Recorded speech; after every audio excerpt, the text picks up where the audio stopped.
Good evening. This is an extraordinary period for America's economy.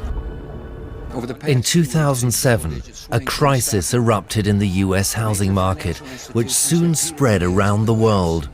Millions of people lost their homes and their jobs, prompting governments to spend trillions of dollars in order to rescue the global financial system from collapse. The extent of the crisis remains unclear, but suspicions are growing that capitalism may be on the brink of collapse. Thank you for listening. We are in deep shit, and we know it. But secretly, we don't really believe that it can all fall apart and so on. Is capitalism destroying itself and the wealth of the planet with it? I think that's total hogwash. Capitalism doesn't destroy wealth, capitalism creates wealth.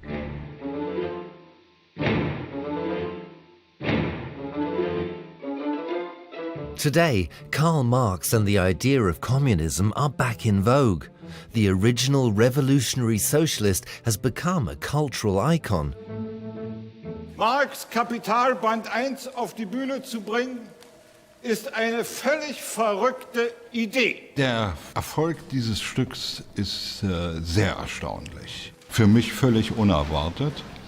Der Reichtum der Gesellschaften, in welchen kapitalistische Produktionsweise herrscht, erscheint als eine ungeheure Warensammlung. Marx, il peut nous donner beaucoup d'aide.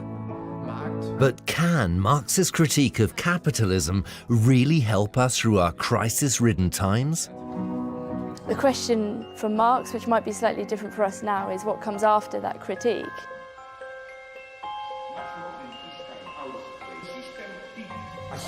What might we learn from a thinker whose ideas were supposed to have disappeared with the fall of the Berlin Wall, more than 20 years ago? Was endgültig ausgespielt hat, ist natürlich die Idee einer revolutionären Diktatur des Proletariats. Have we been living in a dream? Is the capitalist world about to be unmasked as an ideological illusion and replaced by the communist system we thought had gone for good?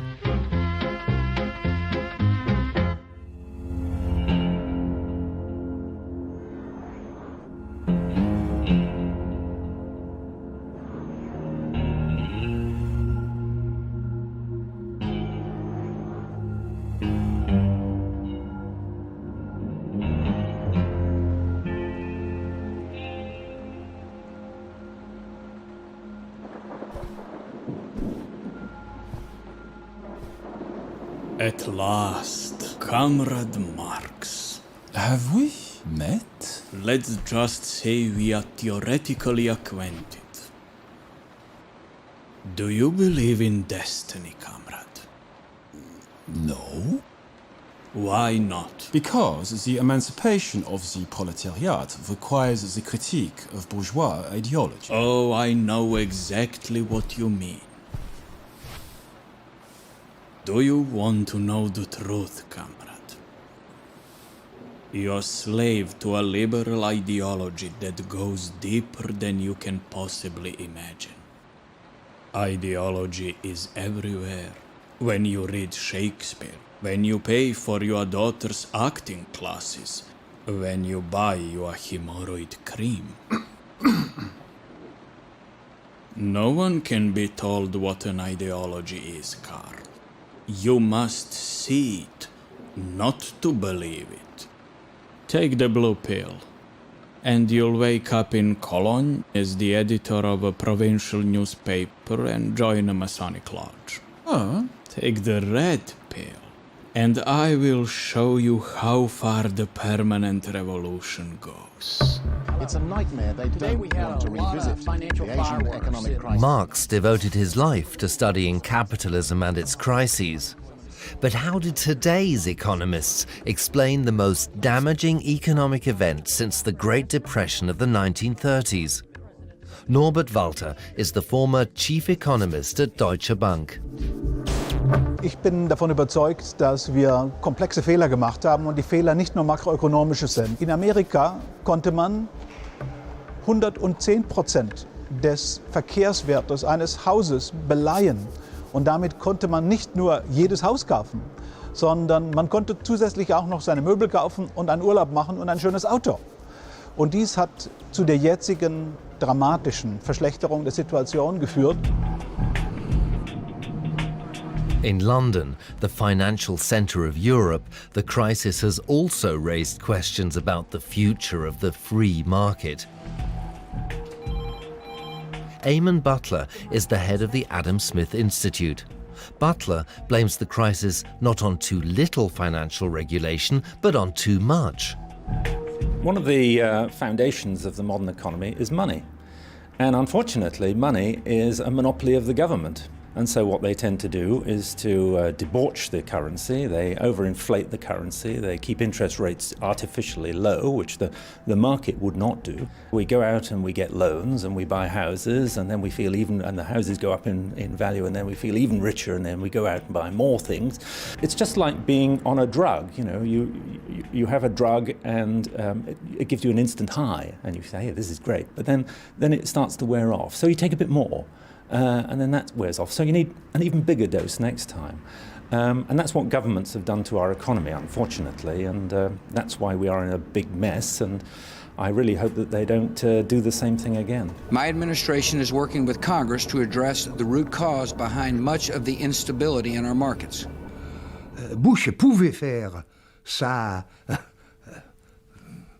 politique néolibérale et sa politique de guerre seulement si la classe ouvrière et en général tous les travailleurs américains étaient tranquilles. Et pour le faire tranquille, il fallait leur permettre de acheter la maison, de maintenir un certain niveau de consommation. Donc la crise, c'est quoi? C'est le fait que le système néolibéral n'arrive pas à donner aux gens le prix de leur travail. Ich glaube, dass das eine denkbare Hypothese ist, die ich allerdings für zu konspirativ und für zu einseitig halte. Wir haben ganz sicherlich auch Schuld der Zentralbanken, die den New Economy Bust der Jahre 2001, 2002 ausgleichen wollten mit billigem Geld. Auch diese haben dazu geführt, dass sehr viele Menschen solche Assets erworben haben und dann hinterher in die Krise geraten sind. What was Karl Marx's approach to thinking the economic system we call capitalism? How do his ideas help us understand a system which has come to dominate so many aspects of our lives? As a thinker, I would characterize Marx principally as a brilliant theorist of capitalism. But as well as being a theorist of capitalism, he was also the leader of a political movement and what I would call a utopian theorist. What I mean is that he believed he'd discovered a kind of logic in history, a kind of logic of human development, a logic of the development of the entire species, whose built-in endpoint, although it might not be achieved, was a condition of universal freedom. There's a beautiful phrase by, or expression by Ernst Bloch writing about Marx, where he says, well, Marx is often accused for having this uncompromising, brutalizing, kind of impersonal thinking. And Bloch says, well, this is a result of Marx having to think like capitalism. So he says, just like the best detective has to think like a criminal, the best detective has to enter into the mentality of the criminal, which is a very dangerous practice. And of course, many Marxists who have tried to think like capitalism have effectively become apologists of capitalism, and that might be the reason why. But that, in a sense, is, I think, a great way of understanding Marx's method and the energy and combativeness of his thought. What does it mean for a detective to think like a criminal? A spectre is haunting Europe, the spectre of communism. All the powers of old Europe have entered into a holy alliance to exorcise this spectre. Pope and Tsar, Metternich and Guizot, French radicals and German police spies. The Communist Manifesto is Marx's most famous political work. It seems light years away from our modern liberal concerns. The Communist Manifesto has always had really interestingly delayed effects in history. You know, it's not a book, even though it's written with this tone of urgency because it's a manifesto, it's this kind of, you know, breathless text in a way. Nevertheless, the kind of real effects of that weren't sort of seen for kind of, you know, 50 or so years later. And I think, you know, it goes through various reiterations, you know, reappears and, you know, its relevance and different parts of it are stressed at different times.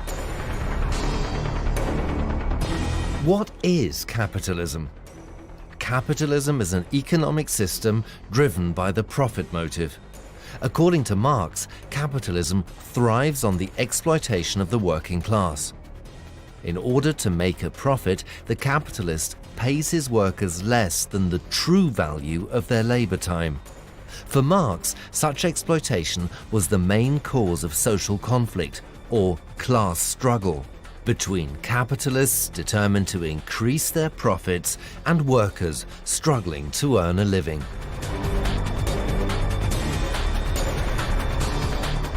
Bottom level, I mean, you know, there really are only two classes and you know, one of them exploits the other.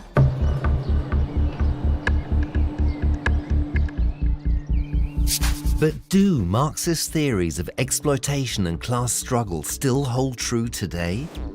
Or is the way in which capitalists make their profits changing? Slavoj Žižek is a Slovenian philosopher at the forefront of a popular revival in Marxist and communist thinking. It's obvious, and Marx already had an idea vague of it, that with knowledge emerging as a central factor of wealth production, this classical logic of exploitation no longer works. Vulgar example, Bill Gates owns what Marx calls part of our general intellect, the substance, our symbolic substance, means of communication, and it's as if in order for us to communicate among ourselves, we have to pay him a rent. So, and also this, I think, changes the very definition of what is proletariat today. Proletarian position is no longer just the working class. It's no longer typical, even to be a little bit cynical today. It's almost as if most of the protests today, protests of the unemployed and so on, are ironically sustained by a demand, please provide us a job where we can be at least in a normal way exploited.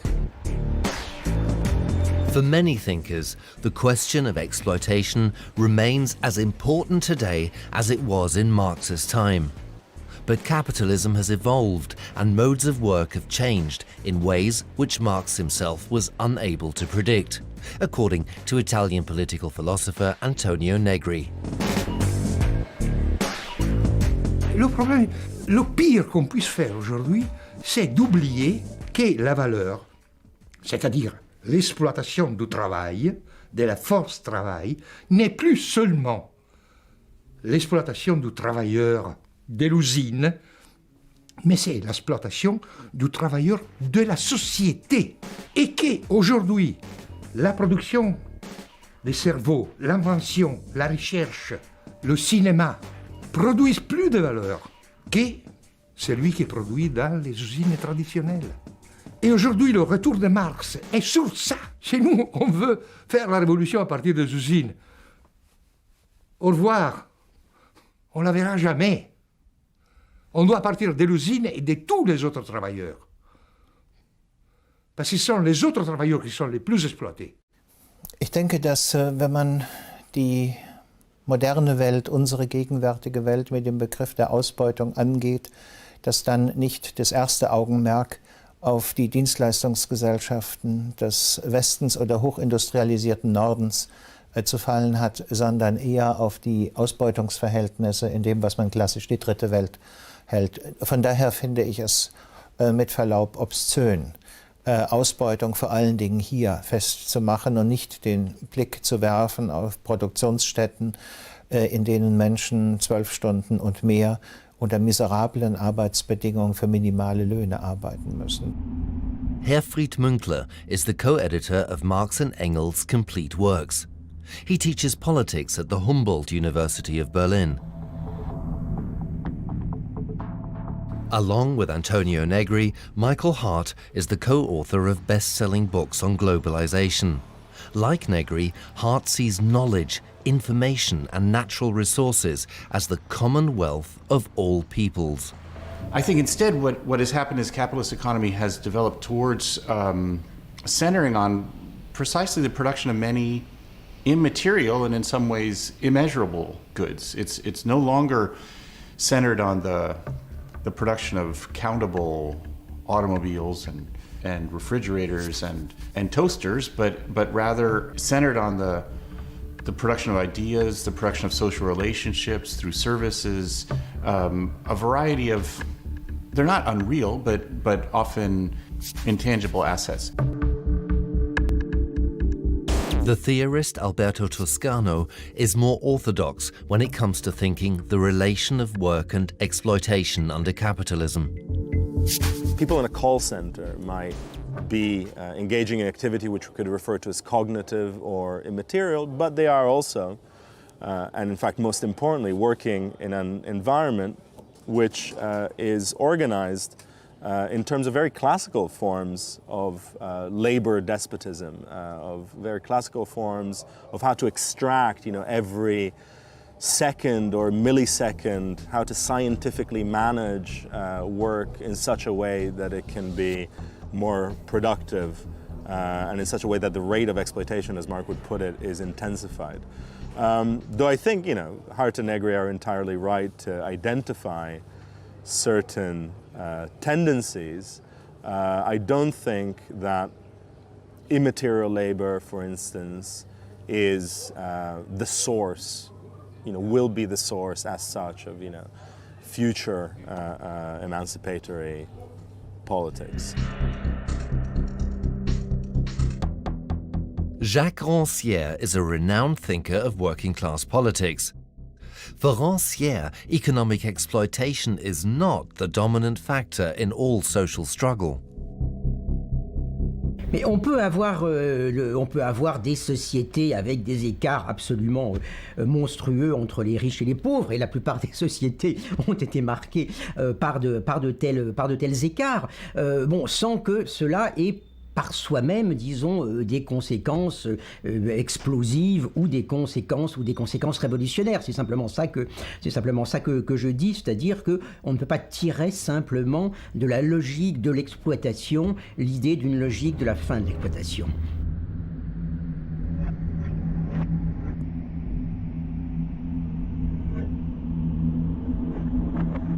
For Marx, class struggle was part of everyday life.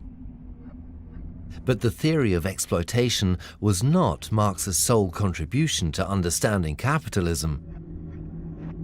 In order to grasp capitalism's true power and persuasive hold over us, we must delve into the strange and mystical world of the commodity.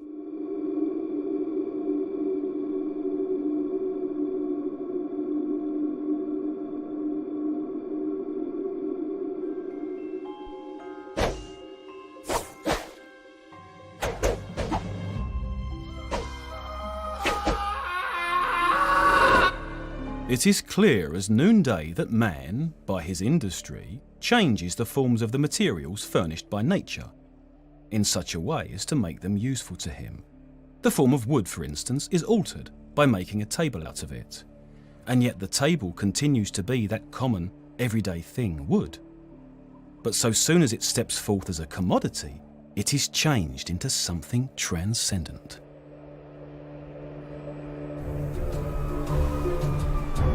Capital, Marx's landmark study of political economy, begins with a chapter devoted to commodities and the fetishism of commodities. Today, we're used to hearing about sexual fetishes, but for Marx, the commodity fetish was something quite different. Norbert Bolz is a leading media theorist and the author of the Consumerist Manifesto. Ich selber halte die Theorie des Warenfetischs für die wichtigste Entdeckung von Marx und ironischerweise haben die meisten Freunde von Marx ja auch nur diese Kapitel gelesen, weil sie am Anfang des berühmten Buches Das Kapital stehen. Vielleicht sind sie aber auch tatsächlich die wertvollsten, weil sie ein Geheimnis enthüllen, das bis zum heutigen Tag eigentlich verständlich macht, warum der Kapitalismus so gut funktioniert. Und das ist das Geheimnis, dass Waren auf den kapitalistischen Märkten nicht einfach nur Bedürfnisse befriedigen, sondern dass sie eine Art spirituellen Mehrwert transportieren und dass dieser spirituelle Mehrwert der eigentliche Grund des Kaufs ist.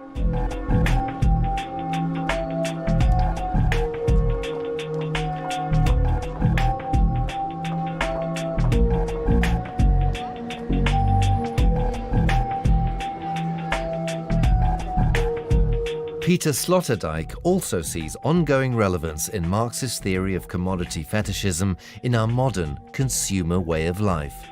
Also die Theorie vom wahren Fetischismus oder überhaupt vom Fetischismus als solchem ist vermutlich der unsterbliche Teil in der Marxischen Doktrin, aus einem einfachen Grund, weil Marx zu den Entdeckern der Tatsache gehört, dass die Dinge leben.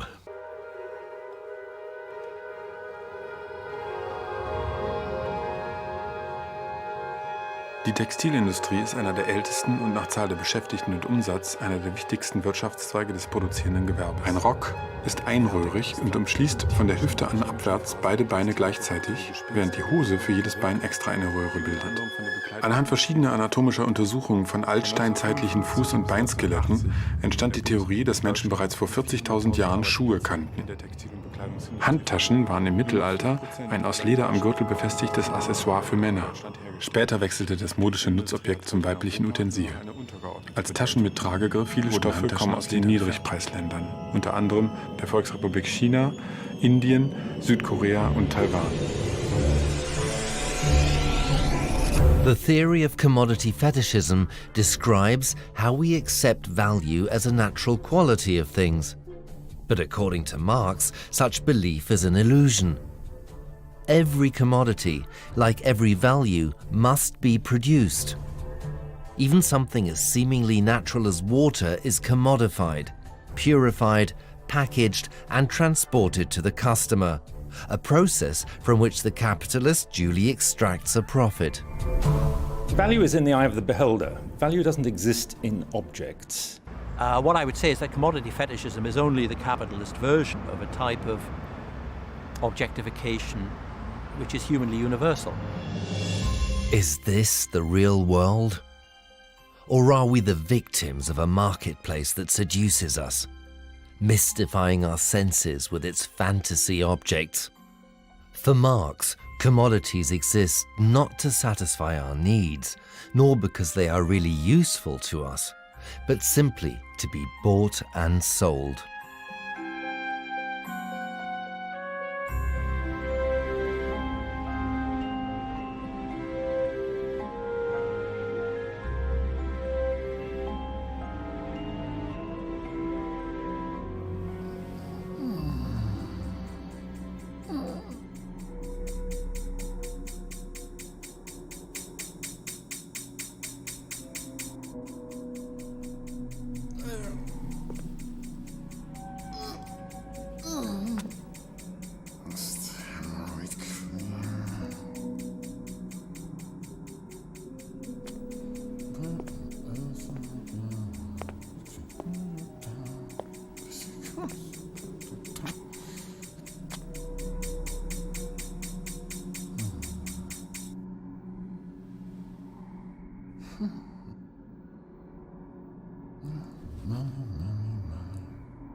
fetishism is an illusion which is part of reality itself. You have this wonderful double reversal that things are the way they are. You may be conscious how things really are, but in your practice you follow an illusion of which you are not conscious. Well, I think our tendency to over-invest importance in particular objects is a matter of human psychology rather than of economics. It's the way we are, and we follow fashion, for example. So we look and see what are the great celebrities wearing or eating or driving, and we want one of those, and that's human nature. The economic system is morally neutral on this subject. It simply produces what people want. How does commodity fetishism apply to the new social networks of the information age? Is it possible that the commodity extends from what we buy to the very core of who we are? The modern media, so to speak, colonize, partly create and partly colonize, partly mobilize collective fantasies. I think that sort of transcends anything which you find in Marx, because the technology and the level of development wasn't such that it permitted that kind of insight at that time.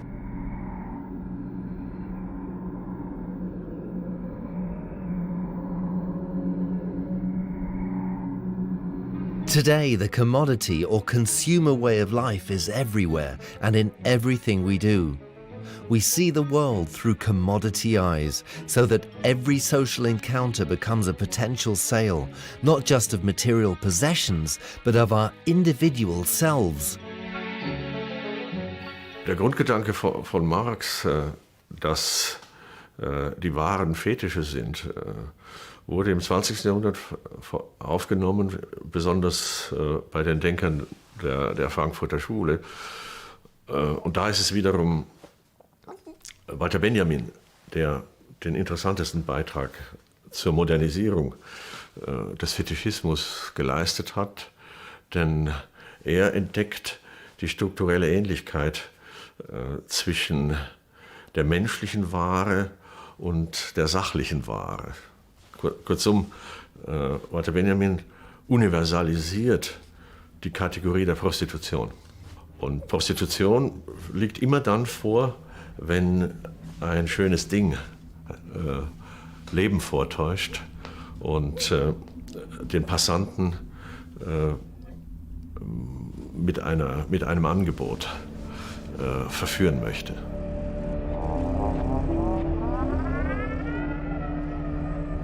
The whole mystery of commodities, all the magic and necromancy that surrounds the products of labour, as long as they take the form of commodities, vanishes therefore, so soon as we come to other forms of production. For Marx, the expectation was that the commodity would eventually give way to other forms of economic production and cooperation, in which value is no longer measured purely in monetary terms. Can we imagine a world without commodities? Vielleicht kann man sich eine Welt ohne Waren und ohne die Warenform vorstellen, aber ich denke, kaum jemand wird sie sich wünschen. Denn eine Welt ohne Waren würde bedeuten, eine Welt ohne das universale Medium Geld. Denn die Universalisierung des Geldes verwandelt alles, was uns umgibt, in Waren, im Grunde potenziell zumindest.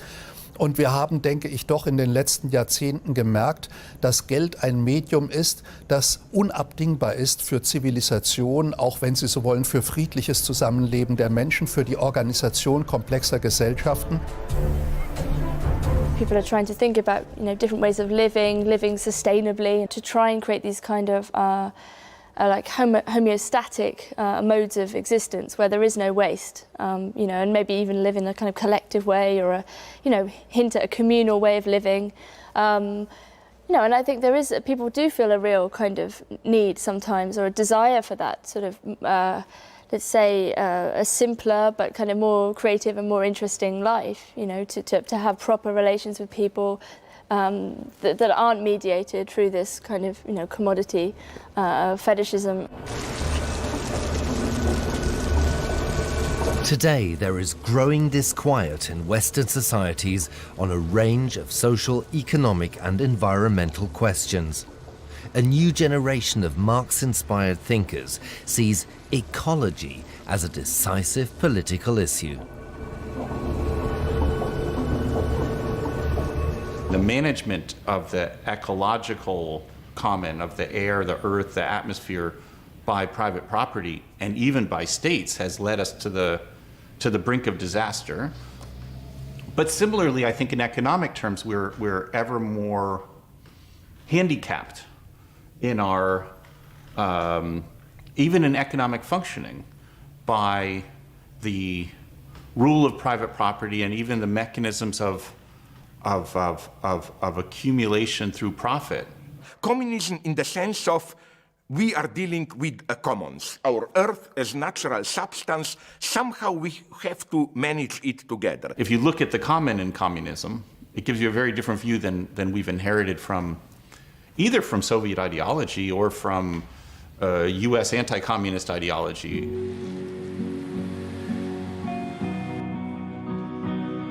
Can Marx's work present a green alternative to the management of our planet's natural resources? Also das Interessante an der Marxischen Theorie ist, dass er den Ausbeutungsbegriff irgendwann nicht mehr nur auf die menschliche Arbeitskraft, sondern auch auf die begrenzten Ressourcen der Natur angewandt hat. Dass also, wenn die Ausbeutung der Natur weitergeht, das auch eine Dimension von Naturzerstörung ist. Ich glaube nur, sozusagen der Gedanke des gemeinsamen Eigentums der Erde als Erde bedarf nicht zwingend einer kommunistischen Produktionsweise, in der jede Form des Eigentums abgeschafft ist, sondern es ist auch möglich, sich über die Grenzen der Ausbeutung der Natur unter den Bedingungen von Privateigentum zu verständigen. John Gray believes that global capitalism develops in ways that are not only difficult to predict, but also impossible to control. Where the neo-Leninists, but also the Greens, are correct is in arguing that human action has destabilized the planetary environment. Where they are deluded is in believing that human action can restabilize the planetary environment.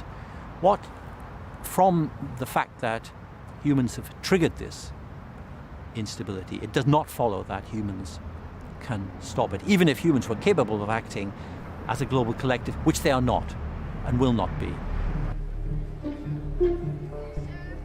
An under-regulated banking sector is often regarded as having been responsible for the economic crisis which began in 2007. But is state regulation of the economy the only solution? Which examples from history might help us avoid ever greater catastrophes in future? It was a very interesting time in the 19th century in the United States, where in Boston there was a bank called the Suffolk Bank, and at that time banks would produce their own currencies, and the Suffolk Bank would take the currency of any bank and it would give you hard currency, hard cash back. It would take the notes in and it would give you coins out. If it didn't trust a particular bank, if it thought a particular bank was perhaps taking too many risks, it might only give you 95 cents on the dollar. Now that's a brilliant system because what it means is that banks become very aware of the risks that they're taking. That's a kind of utopian pathology of deluded thinking on the right, which is recurrent because what it refuses to confront are the inherent contradictions which emerge in rapidly developing capitalist economies. The reason we are where we are now and have the type of large banking systems and so forth that we do have is that at every point in its history, capitalism has been intertwined with state power. Last year we found $17 billion in cuts. This year we've already found $20 billion. What power or incentive do governments have to reform capitalism? Also in der Marxischen Vorstellung ist Krise ein Indikator des bevorstehenden Untergangs und Endes. Aber es ist nun interessant, dass der Kapitalismus ja seit der Veröffentlichung von Marxens Schriften eine Reihe von Krisen durchgemacht hat und danach eben nicht untergegangen ist, sondern man möchte fast meinen, sich verjüngt hat. Und genau das hat Josef Schumpeter in dem Begriff der Krise als kreative Zerstörung zu fassen versucht. Der Kapitalismus altert nicht, weil die Krisen für ihn gleichsam einen Jungbrunnen darstellen.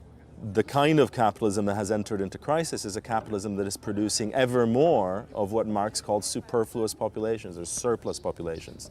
What Mike Davis in The Planet of Slums has called a kind of surplus humanity. That is to say, it's not entirely clear that capitalism as it exists today needs people, needs workers in the same way that it needed before.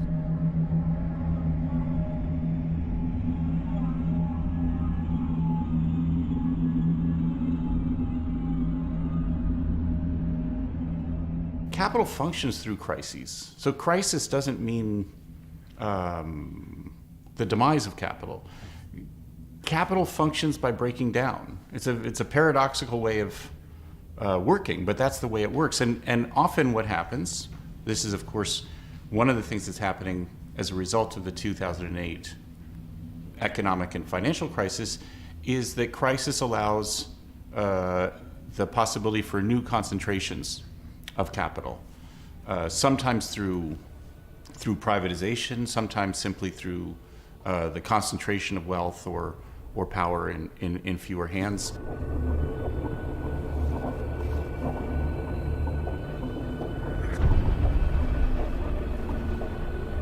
There's a way in which kind of capitalism is undead. You know, it keeps going even though, you know, no one has any faith in it anymore. No one believes in it. You know, and you know, this idea of a kind of free market was always a joke, but is even more of a joke now. I mean, you know, the level of state intervention, you know, we're seeing the way in which this kind of plays out badly for the losers. I mean, look at what's happening in Greece at the moment.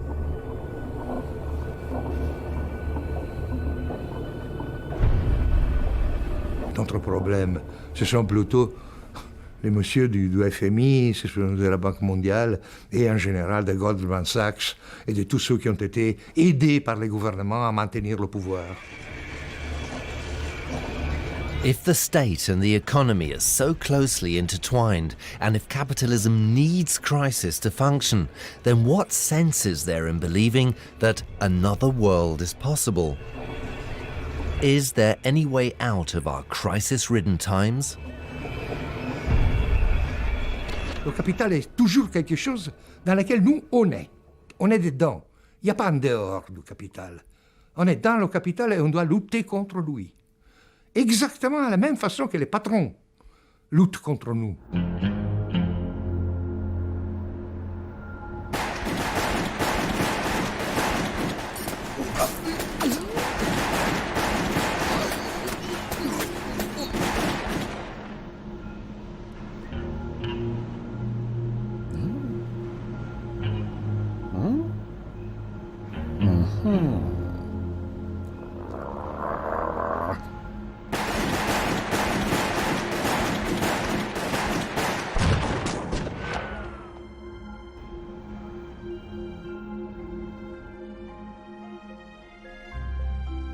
Today, capitalism's flaws are leading people to consider political alternatives, of which communism is one. But given the communist disasters of the 20th century, how can we really take the idea of communism seriously? But the trickiest mode of the false fidelity to the 20th century communism is, I think, the rejection of all really existing socialisms on behalf of some authentic working class movement just around the corner waiting to explode.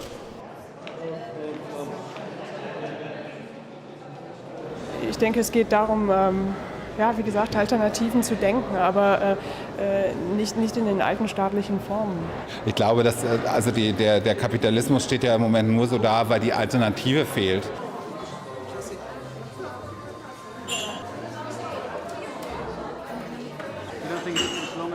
20th century, not only in its totalitarian aspect, communism as we knew it, but that's important to add. Now I will get less and less popular. Everyone would agree with this. Then I add to it also social democratic welfare state. But not only social democracy, even, that's my nastiest thesis, even the darling of the radical democratic left, this idea against the ossified state structures, spontaneous local self-organization, direct democracy, councils, and so on, even that should be written off. Mischa Brumlik is a critic of the new Marxist thinking. For Brumlik, the prospect of creating an alternative to capitalism which neglects democracy is highly problematic. Wir müssen der Idee des Kommunismus wieder etwas abgewinnen, ohne dass diese Leute in der Lage wären zu sagen, wie dieser Kommunismus dann tatsächlich politisch organisiert sein soll. Und ich finde, nach den Erfahrungen des 20. Jahrhunderts hat man ein Recht darauf zu wissen, wie es denn am Ende aussehen soll, was die politischen, die konkreten Vorschläge und Visionen sind. How practical is the idea of communism? Does it offer a political alternative to the state socialisms of the past? Or is it a philosophical debate? I do think it's important to struggle over the term, because the terms have such a history of hope and suffering that are attached to them. What's meant by communism in common language? It's meant the exact opposite of what I mean by it. It's meant absolute state control of the economy and society, which seems to be counter to everything Marx said about it too.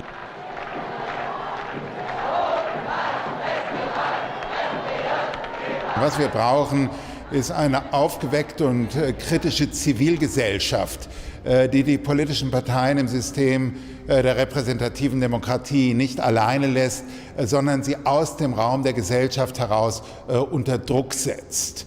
Negri und Hart haben das, wie ich glaube, begriffen. Sie haben keine Theorie dazu, wie ihr revolutionäres Subjekt, diese sehr unklare Multitude, die Multitude, sich jemals nochmals zu einer politischen Körperschaft zusammenschließen wird. Marx imagined communism as a classless society. For Jacques Rancière, the political challenge today is one of creating an emancipated society in which everyone has an equal share. C'est ça que j'ai trouvé important dans l'idée d'émancipation, c'est l'idée d'une sorte de, disons, d'action qui est toujours au présent, quoi. La logique marxiste est une logique qui est fondée, effectivement, fondamentalement sur la préparation d'un futur, quoi. Alors que, bon, je crois que l'idée d'émancipation est vraiment liée à une sorte d'apparition déjà maintenant, si vous voulez, de ceux qu'on appelle des sans-parts, de ceux qui sont sans-parts et qui, bon, s'imposent comme des acteurs sur la scène publique, comme capables aussi bien de penser que d'intervenir politiquement, que aussi de prouver leur capacité à organiser la production. Ce qui, on a dit, qui est le communisme en Russie, n'a jamais été le communisme. C'était le socialisme et même les Russes soviétiques ont toujours dit on est dans le socialisme. Et le socialisme, c'est une forme de gestion du capital.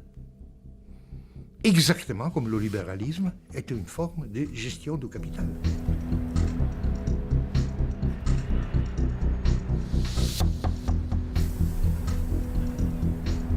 Bon, certains penseurs, effectivement, essayent de maintenir comme Tony Negri, l'idée que le capitalisme produit du communisme. Mais bon, je pense qu'en réalité, le capitalisme produit une certaine forme de communisme. Oui, un communisme à lui, quoi.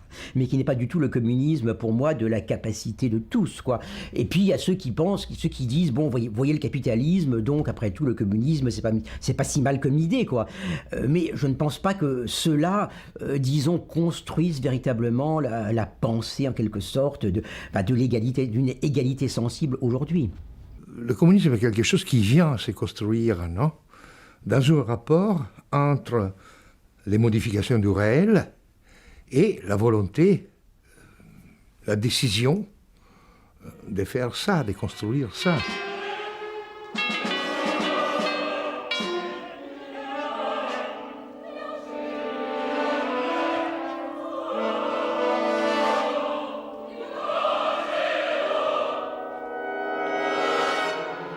A communist society would be a society where everyone would be allowed to dwell in his or her own stupidity. You know who gave me this idea? Even Fred Jameson, who said, what if you imagine communism not as a perfectly normal society, but like a crazy society that you find like in some Bruegel's painting, Proverbs. You know, a madman here, there is a man who thinks he is a chicken and Gaga walks like this. There is a man who thinks he is Napoleon walks. You know, all these madmen politely exist. Wouldn't this be nice? Is the idea of communism a fantasy? Is communism only realizable in our imagination? It can't be some kind of utopian fantasy about what comes after the apocalypse. You know, people are thinking all the time about this kind of the end of the world, and this kind of, you know, somehow it's supposed to be easier to imagine the end of the world than the end of capitalism. The end point is knowledge. Things are getting so rational because, you know, there is the paradox of knowledge. Everybody knows, or of intellectual properties, that with ordinary material property, we have a competition, because if we have here a nice steak, if I eat it, then you don't eat it. No, you know what I mean? Like, through use, it gets used. With knowledge, it's the opposite. If I know something and tell it to you, knowledge not only doesn't get used in the sense of less functional, true, but it even gets rich. Knowledge as commodity is effectively an anti-capitalist commodity.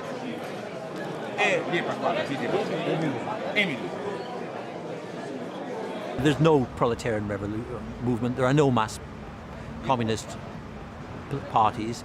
The left is in pretty well universal disarray. There is no agency.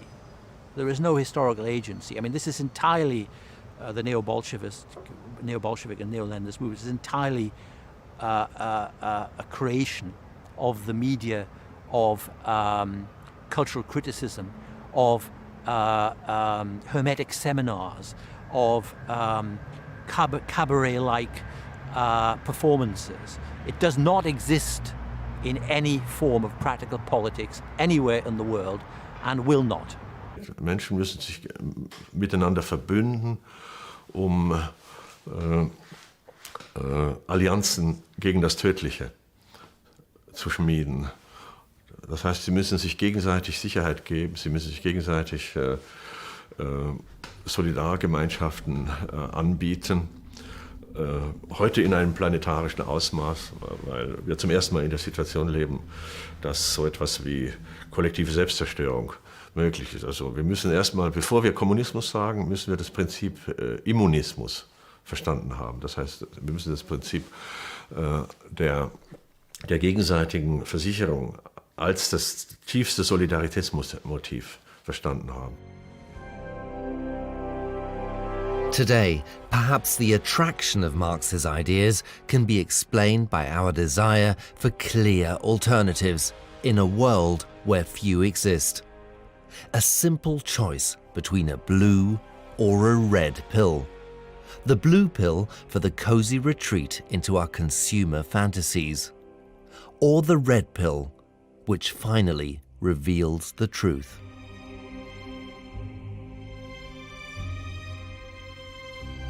I'm not sure I do think this is very helpful at all. I think, you know, the only way to really understand the world is to be kind of continually curious and sceptical and cynical about it perhaps, but always perhaps with a sort of underlying optimism that things can get better and that you yourself can contribute to making the world a better place. In my world, it's the blue pill, which is the reality, of course. Red. My ultimate position, maybe I changed my position, I know, would have been, no, there must be a third pill. Ich würde immer die rote Pille nehmen und ich würde allen, die ich liebe, dasselbe empfehlen. I want the third pill, but of course, when you take the third pill, you see that this is the true second pill. Anyway, I would go along with him. If he wants the third pill, I want the third pill too. There are no pills. No pills can stabilize any of these constructions. All these constructions are highly fragile. Es ist keine Frage der Wahl. So, wir haben die Wahl schon lange hinter uns und wir sind bereits durch beide Pillen vergiftet. C'est le moment, non? Pas de lire le vieux manifeste de Marx, mais d'en écrire un autre.